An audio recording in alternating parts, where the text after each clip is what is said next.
Take a look at this 1966 Buick Wildcat convertible, just in time for summer. This vehicle is powered by a 425 V8, and it is the original engine that would have came with this car. It is the numbers matching. Also a nicely equipped car underneath the hood. Power steering, power brakes, air conditioning. This is how this car came equipped from General Motors back in 1966. It has had a repaint along the way. As you can see, the paint has a nice luster to it. You will find a few little nicks or touch-ups or scratches. I'd call it a very nice driver quality paint. Again, has a very nice luster to it. This car actually came out of long-term storage. Was in North Dakota for the majority of its life. The owner decided to part with his collection, and this is one of them out of that collection that was picked up and has been brought to us and now is available to purchase. As you can see, interior looks to be pretty much stock and original. I can show you there is where the seat belts have transferred color onto the seats there themselves, the vinyl area where you sit. So there's little marks there, but other than that, pretty darn nice shape as far as the interior goes. Also, like I said, appears to be very stock, as well as the dash.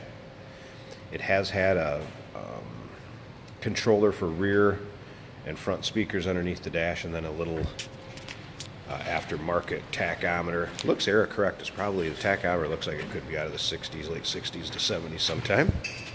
The top is a nice shape, and if you'd like to check out the still pictures to see the underside, the top, engine bay, check out the still pictures at uniqueclassiccars.com. You can also feel free to give us a call too, 507-386-1726.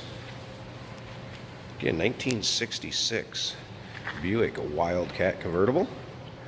Is a numbers matching original engine in it. You can check the pictures out of the stamping on that also. I'm going to slip in here so you can check out the interior. Again, what appears to be the original door cards. Seating area. Let's go ahead and fire this up so you can hear it run. Like I said, this came out of storage. We have not had a chance to get it through our shop yet, but we'll be running her through there to let our techs give her the once over. But it is a very nice running car from the little bit I've driven it around here. As you can see, pretty stock dash there. Appears to be the original radio. There's kind of the fader I was talking about for going from front to rear with the speakers, and then the little aftermarket tachometer. Again, feel free to check out the still pictures. Still pictures can be seen at uniqueclassiccars.com. Like I said, feel free to give us a call also. 507-386-1726. Nice driver quality 1966 Buick Wildcat convertible. Still powered by the original 425 V8.